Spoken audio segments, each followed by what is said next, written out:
Hello అండి, అందరికీ ఎలా ఉన్నారు అందరూ? Welcome to our channel Dimple's cooking. ఈరోజు రెసిపీ వచ్చేసి కాకరకాయ కర్రీ అండి. కాకరకాయ కర్రీ హెల్త్కి చాలా చాలా మంచిదండి. కానీ చేదుగా ఉంటుందని చెప్పి చాలామంది స్కిప్ చేసేస్తుంటారు, చిన్నవాళ్ళ నుండి పెద్దవాళ్ళ వరకు కూడా. కానీ కాకరకాయ కర్రీ తినడం వల్ల చాలా హెల్త్ బెనిఫిట్స్ ఉన్నాయండి. వీడియో చివరి వరకు చూడండి.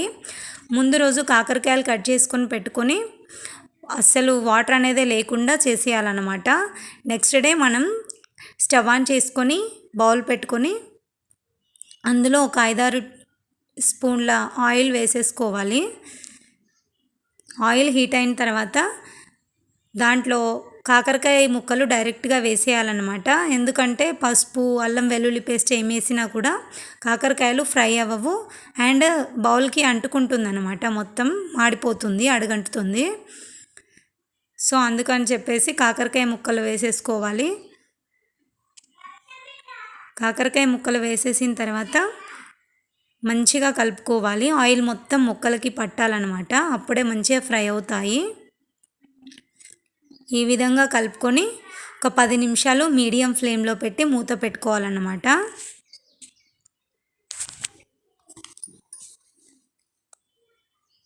10 నిమిషాల తర్వాత ఈ విధంగా కుక్ అవుతుందండి. 10 నిమిషాలు ఉడికిన తర్వాత ఈ విధంగా అవుతుంది కదా. ఇప్పుడు మళ్ళీ ఒకసారి కలుపుకొని మూత పెట్టేసుకోవాలండి. పిల్లలు చేదుగా ఉంటుందని తినరు కదండి, వాళ్ళకి కంపల్సరీ వీక్లీ వన్స్ అయినా తినిపించాలండి, చాలా మంచిది కదా. 10 నిమిషాల తర్వాత ఈ విధంగా ఉడికిపోయిందండి.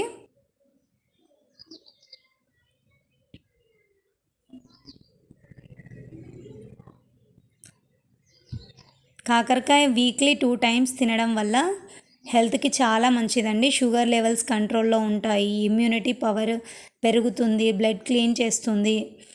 ఇప్పుడు ఉడికిపోయింది కదండి కాకరకాయలు. ఇప్పుడు ఇందులో ఒక 1/2 టీ స్పూన్ పసుపు వేసుకొని కలుపుకోవాలండి. వెయిట్ లాస్కి కూడా కాకరకాయ కర్రీ చాలా మంచిదండి. ఇప్పుడు నేను దీంట్లో ఒక 1/2 టీ స్పూన్ అల్లం వెల్లుల్లి పేస్ట్ వేస్తున్నానండి. మళ్ళీ ఏ విధమైన పోపు ఏం చేయట్లేదు, డైరెక్ట్ ఇందులోనే అల్లం వెల్లుల్లి పేస్ట్ వేసి ఒక 2 నిమిషాల పాటు ఉడకనివ్వండి.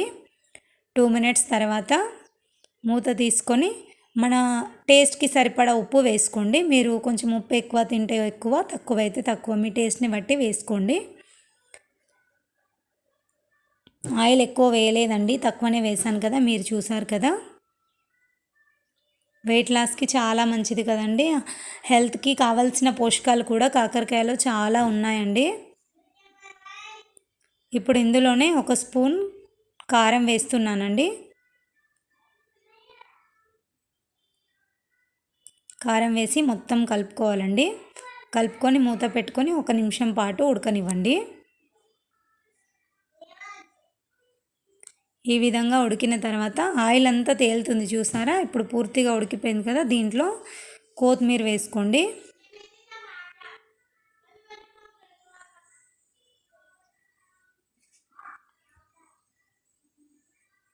కొత్తిమీర వేసుకొని మొత్తం కలుపుకోండి.